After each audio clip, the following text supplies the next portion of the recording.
여러분 안녕하십니까. 오늘은 저희들이 오프로드라든지 오브랜딩을 갈 때 많이 고민하는 것 중에 하나가 이거 새 차로 아니면 또는 이거 중고차로 어떤 걸 해야, 그러니까 뭐 어떤 분들은 이렇게 험하게 차를 막 타는데 당연히 중고차로 오프로드랑 오버랜딩을 해야지, 새 차는 아까워서 안 된다 라고 하시는 분들도 있고요. 어떤 분들은 그래도 새 차가 마음이 편하지 라고 하시는 분이 있는데, 뭐 마음 아프게도 뭐 다 돈 아니겠습니까, 그죠? 뭐 돈 여유가 충분하고 하면 무조건 새 차로 뭐 쳐받고 하든지 하면 좋은데, 또 우리가 이게 사는 게 쉽지가 않다 보니까 뭐 마음은 새 차로 하고 싶은데, 아니면 뭐 돈이 많지만은 굳이 뭐 이런 취미 활동을 그렇게 돈을 많이 들 필요는 없다라고 또 생각하시는 분도 있거든요. 그래서 과연 우리가 오프로드라든지 오버랜딩을 할 때 과연 새 차가 좋으냐 아니면 그래도 중고차가 낫지 라는 부분에 대해서 한번 이야기를 해 보겠습니다. 그럼 먼저 중고차를 가지고 오프로드를 했을 때 장점을부터 한번 말씀을 드리겠습니다. 여기서 제가 말씀드리는 중고차는 한국하고 다릅니다. 한국은 중고차가 뭐 한 2, 3년만 해도 중고차라 그러는데요, 여기 호주에서는 그래도 중고차다 그러면 그래도 한 10년 넘은 그런 차들입니다. 그리고 실제 하나는 요즘 중고차들이 워낙 잘 나와서 뭐 10년 이내의 차들은 사실 뭐 새 차다라고 해도 될 만큼 품질이 상당히 우수합니다. 그래서 뭐 10년 정도도 안 됐다 이러면 제가 볼 땐 새 차고요. 이제 좀 차 나가겠네 하는 정도고요. 호주의 경우인데, 뭐 호주에서 중고차로 오프로드를 하신다라고 하면 진짜 한 20년은 넘은 차를 타야 막 그 정도다라고 보시면 되고요. 그럼 이제 그걸 기준으로 봤을 때 중고차를 타고 우리가 오프로드라든지 오버랜딩을 할 때 장점을 먼저 말씀드리면, 우선 만만합니다. 어디 가도 만만하고 나무들 많은데, 뭐 지난번 영상 보신 분 아시겠지만은 나무가 겁나 많은데 지나가는 일이 많거든요. 근데 가다가 옆에 스크래치 생기고 나면 아무래도 부담감이 훨씬 덜합니다. 그러다 보니 뭐 긁어라 긁을 수도 있지 하고 막 탈 수 있는 그런 부담이 적다라는 게 뭐 누가 뭐라 그래도 큰 장점입니다. 뭐 여러가지 뭐 파트라든지 뭐도 많고 싸다 보니까 뭐 그런 데 있어서 뭐 장점은 있다라고 쉽게 말씀드릴 수가 있는데요. 제가 볼 때 중고차, 그러니까 오래된 차로 오프로드를 할 때 장점은 딱 그거밖에 없습니다. 그리고 이제 오히려 단점이 더 많다라고 저는 생각을 하는데, 그 첫 번째이면서도 가장 큰 단점은 뭐 아웃백이라든지 장거리를 갈 때 문제입니다. 실제 동네 뒷산도 그러지만은 뭐 호주에서 어디 한번 산에 놀러 간다 그러면 최소한 2시간 이상은 가야 됩니다. 그리고 웬만한 산에 들어가면 전화가 터지질 않습니다. 그러니까 전혀 어디 다른 외부의 도움을 받을 수가 없는 상황인데요. 그런 상황에서 차가 퍼졌다라고 했을 때 솔직히 골치 아픕니다. 우선은 동네 뒷산에서 차가 퍼졌다고 할 경우조차도 우선 통화가 안 되니까요. 그걸 고치기 위해서는 사실 뭐 반나절 이상 잡아먹는다라고 생각을 해야 되니까 그게 이제 쉬운 일이 아닌 거죠. 근데 우리가 장거리를 갔다 아웃백을 갔다 했을 때는 말 그대로 그냥 골치 아픕니다. 우선은 내가 못 고치겠다 해서 토행을 한다라고 했을 때도 금액이 어마어마합니다. 한국 돈으로 뭐 1, 200만원 우습게 나오고요. 뭐 심하게는 4, 500만원, 더 심하게는 토행비면 이 차 그냥 버리겠다 해서 차를 버리고 나와야 되는 그런 상황도 생깁니다. 그런 상황이 생기는 게 오래된 차들이라는 거죠. 그래서 그런 단점이고요. 또 하나는 뭐 파트를 구한다 그래도 아웃백이라든지 시골에서 차가 퍼지게 되면 우리 그 파트 없는데요 라는 경우가 있거든요. 예를 들어서 그나마 도요타들 차들 같은 경우에는 웬만해서는 파트가 많습니다. 그래서 뭐 작게는 반나절 하루만 기다리면 파트를 받아서 차를 고칠 수 있는 상황이 되는데요. 그리고 뭐 어떻게 생각하면 도요타 차가 그게 단 고장 안 나고 이럴 것 같으면 아웃백이라든지 우리가 장거리를 갔을 때 고장이 안 나는 차다 보니까 그 파트도 없어야지, 그죠? 근데 파트가 많아. 그 말은 고장은 난다라는 거고요. 그 대신 어쨌든 도요타 차들이 많다 보니까 파트를 많이 가지고 있고, 그래서 파트를 구하기 쉬운 장점은 있다라는 말씀을 드릴 수가 있는데, 그런 차들을 제외한 대부분의 차들, 뭐 심지어는 한국 분들은 많이 타시지만 집 랭글러나 그런 차들은 루비콘이라든지 그런 차들 경우에는 파트를 시드니 내에서도 못 가는 경우가 있습니다. 어떤 파트는 뭐 한 2주 기다려야 되는데요, 미국에서 와야 되는데 이러는데, 예를 들어서 아웃백 갔다가 파트 이거 없어서 2주 기다려야 됩니다. 이러되면 멀쩡한 차 버리고 올 수도 없고 아주 골치 아픈 경우가 생기는 거죠. 재밌는 여행하러 갔다가 이거 완전히 그냥, 제 영상을 이전부터 뭐 시청하신 분들은 아시겠지만은 제가 이전에 닛산 페트롤을 타고 다녔는데 그 차가 2007년식이었습니다. 그러니까 뭐 그렇게까지 옛날 차도 아닌데요, 그 차를 타면서 뭐 천하무적이죠. 어디든지 가고 싶은데 다 가고, 뭐 힘은 약하지만은 로기어가 좋아서 웬만한 데 뭐 다 치고 올라가고, 좀 심하게 험하게 쳐도 차가 뭐 부서지는 일도 없고 다 좋은데, 이게 불안합니다. 장거리를 간다라고 할 때 어디가 고장날지 모르니까 준비를 해야 되는 파트가 한두 개가 아닙니다. 그래서 저는 항상 차에 준비를 했던 게 엔진 오일, 기어 오일, 미션 오일, 브레이크 오일 기본에 냉각수도 항상 가지고 다녔고요. 거기에다가 스타팅 모터랑 알터네이터까지도 항상 가지고 다녔습니다. 그러면서도 이제 항상 불안한 걸 떨칠 수가 없었습니다. 아까 말씀드린 대로 어디에 갔는데 이 파트는 없는데요 라든지 없는데요 라고 할 수도 있지만은 그렇게 도움 받을 수도 없는 상황이 생길 수가 있습니다. 그러다 보니 항상 장거리를 간다고 했을 때는 그런 어디가 고장날 수도 있다라는, 항상 제가 그래서 기본적으로 어디 가기 전에 점검도 많이 하고 하지만은 그래도 그 부담감을 떨쳐버릴 수가 없었다라는 말씀을 드릴 수가 있습니다. 그러니까 중고차는 금전적 부담이 적다라는 그 메리트가 사실 너무 크죠. 그게 가장 큰 장점인데, 그러면서도 장거리라든지 이런 걸 갈 때 어디가 고장날지 저희들이 예상하는 범위를 벗어나 버리면 방법이 없습니다. 그래서 항상 그 불안감 때문에 제가 항상 그런 불안감이 있었는데, 새 차로 바꾸고부터는 그런 불안감이 하나도 없는 거죠. 근데 이제 새 차로 우리가 오버랜딩이나 오프로드를 할 때 단점을 또 먼저 말씀을 드린다 그러면 겁나 비싼 거지, 그죠? 뭐 취미로 하는데 세상에 이런 비싼 취미가 세상에 어디 있습니까? 그래서 비싸다, 너무 비싸다. 새 차도 비싸지만 새 차 플러스 2인치 리프트업에 불바, 윈치, 안테나, 무전기, 쇼바, 휠에 타이어까지 아주 끝이 없습니다. 그거 다 돈으로 계산하면 너무 아까울 정도로 금액이 장난 아니게 높이 올라간다는 거죠. 그래서 그런 금전적 부담 어마어마하다, 크다.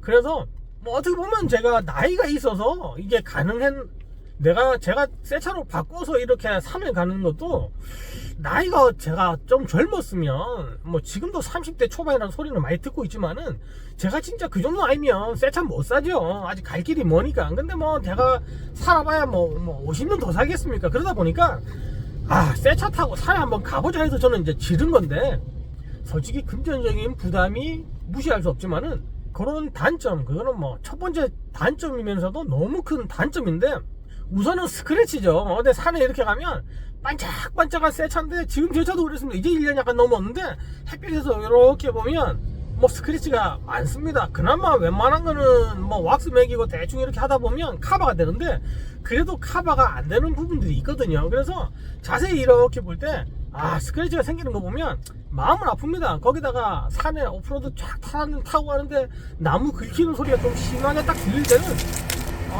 이거 뭐냐, 나는 그런 생각이 많이 들거든요. 그런 단점, 심적 부담이 장난 아니다 라는 게 단점이고요. 장점을 말씀드리면 뭐 장점이 어마어마합니다. 우선은 저희들이 뭐 시내 일반 뒷산을 간다고 쳐도 한 2시간 이상은 운전을 해서 가야 되고요. 뭐 장거리 오버랜딩을 한다고 하면 짧게는 일주일, 2주일, 3주 정도까지도 막 비포장을 타기 위해서는 3주 정도까지 일반 장거리 운전을 하게 되는데, 장거리 운전을 했을 때 편안함을 이루 말로 할 수가 없다는 거죠.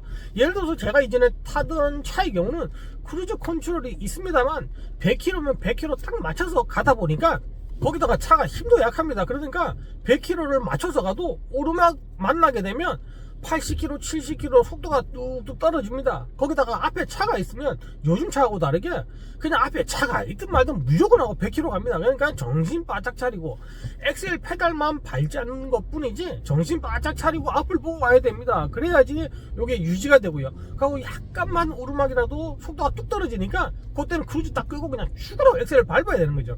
그런 단점이 있는데 새 차의 경우는 액티브 크루즈 컨트롤을 딱 누르고 가면 지가 앞차 적당히 잘 가는 속도의 차가 있다 그러면 거기에다가 딱 맞춰가지고 따라가면 그냥 뭐 브레이크 밟을 필요도 없고 엑셀 밟을 필요도 없고 그냥 갑니다. 앞차 속도에 맞춰서 정확하게 따라가지고요. 오르막이라고 해서 못 가고 이게 없으니까 진짜 편합니다. 장거리 운전할 때 너무 편하다는 장점이 있고요. 그리고 저는 그 차를 탈 때만 하더라도 실내가 그렇게 시끄러운 게 없거든요. 그냥 무게 크게 빵빵하게 틀고 무전기 같은 경우도 잘 안 들리니까 원래 무전기 스피커가 약해서 안 들린다라고 생각을 했거든요. 그래서 여기 바로 옆에다가 조그마한 스피커도 달고 그렇게 했습니다. 그래서 무전기 소리가 여기 스피커로 바로 들릴 수 있도록 그렇게 하니까 뭐 별로 차가 실내가 뭐 시끄럽다라는 생각을 못 했는데요.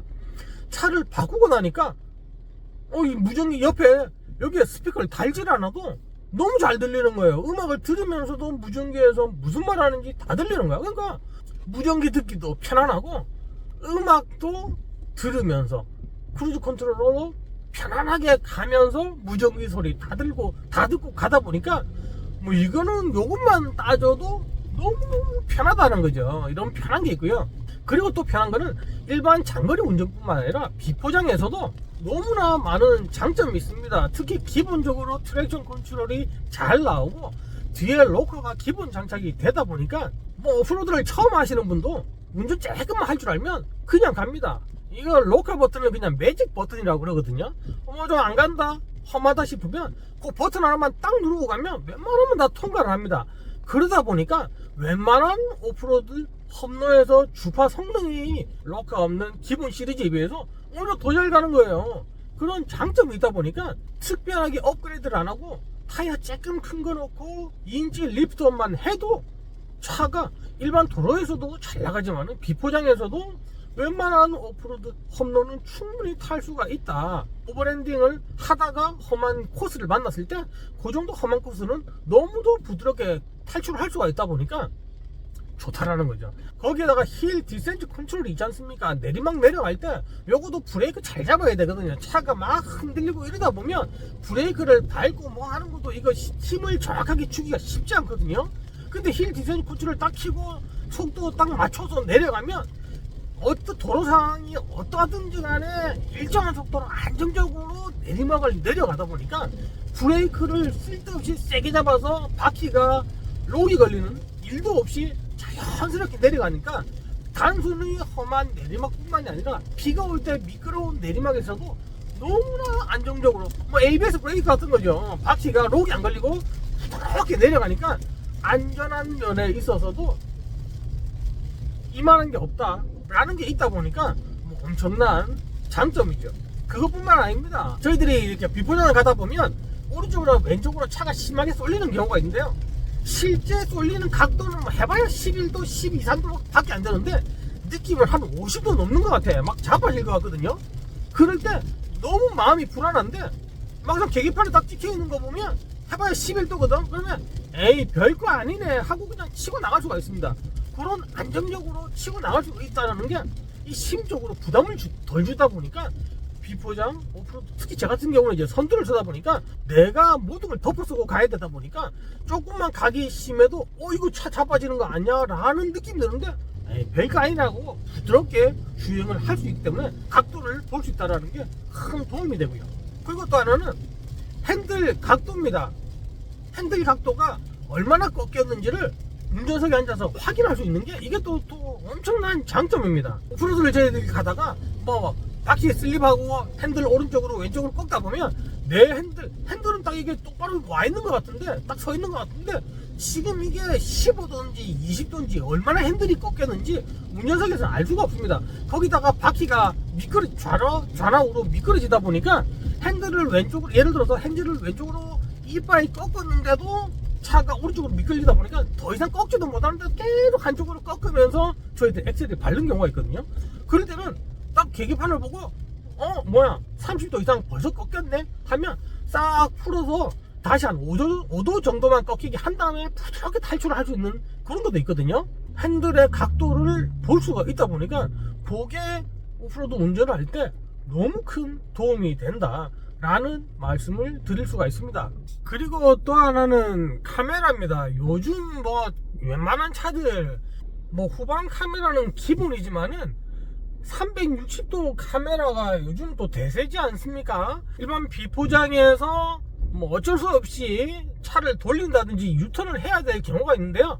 나무가 곳곳에 많습니다. 곳곳에 나무가 많은데 나무가 너무 많다 보니까 그 나무를 후방 카메라라든지 센서만으로는 커버가 안 되는 경우가 있습니다. 센서가 삑 하고 소리를 내는데도 내 눈에 안 보여서 후진하면서 처박는 경우도 있지 않습니까? 근데 센서 소리는 물론이고 뒤에 다 카메라로 봐주고 360도 카메라로 뒤를 카메라로 다 볼 수 있다 보니까 그런 카메라 기능이 있는 것도 너무나 큰 장점이지만은 또 하나 다른 장점은 전방 카메라입니다. 그 전방 카메라가 있다 보니까 특히 저희들 차들이 본넷이 앞에 툭 튀어나와 있어서 약간만 고바에서라도 그 앞에 전방 상황을 확인할 수가 없는 경우가 한 번씩 있는데 그럴 경우에 카메라로 내 본넷 앞에 상황을 다 볼 수가 있다 보니까 오른쪽으로 내려가야 되는지 왼쪽을 내려가야 되는지, 예를 들어서 고바에 올라가자마자 왼쪽으로 턴을 했는데 그게 안 보여서 직진했다 그러면 죽는 거지. 뭐 그냥 한 방에 가는 건데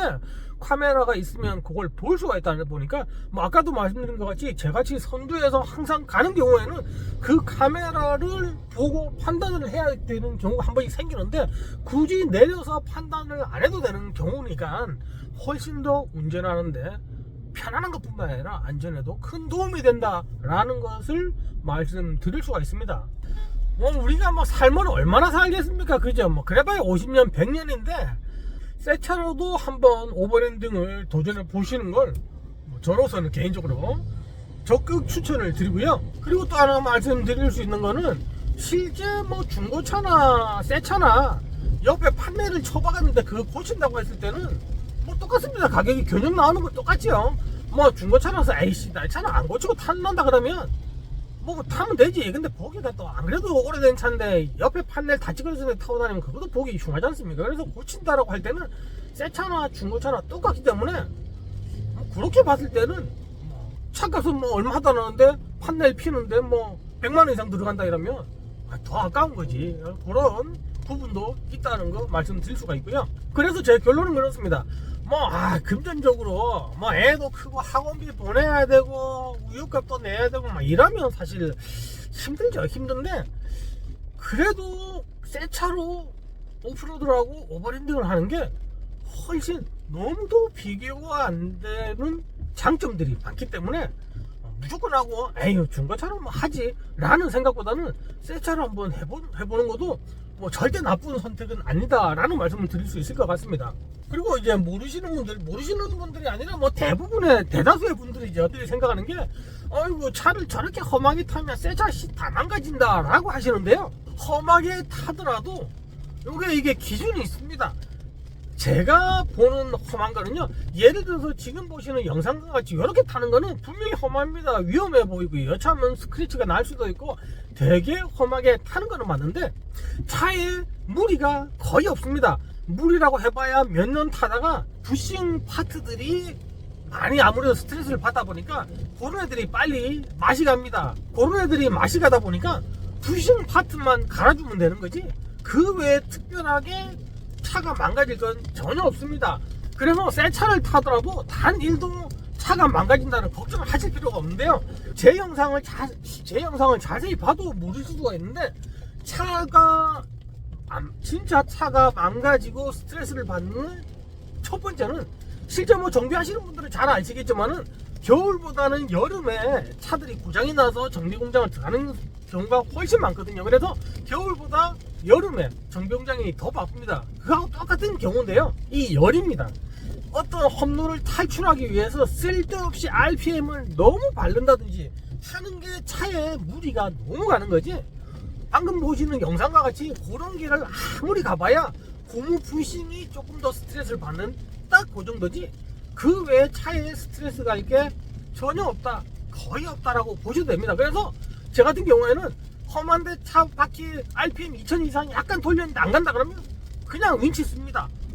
그냥 윈치 서서 부드럽게 나오면 되는데, 그걸 타보겠다고, 그걸 통과해보겠다고 RPM 3000, 4000 막 높이다 보면 거기에서 엔진 과열되고 미션이 가열되고요. 재수 없으면 엔진 터지고, 그거보다 약하다 라고 했을 때는 엔진 가스켓, 미션 가스켓이 나가서요, 거기서 오일이 줄줄 셉니다. 그래서 제가 말씀드린 거, 엔진 RPM을 무리하게 밟지만 않는다면 오프로드나 오브런딩을 아무리 오래 하더라도 절대 차가 망가질 일은 없다. 그리고 또 하나는 접근입니다. 저희들이 바위나 돌을 쓸 때 앞바퀴가 너무 심하게 치면 휠 밸런스도 깨지고요, 어퍼나 로어 암이 나가는 경우가 생깁니다.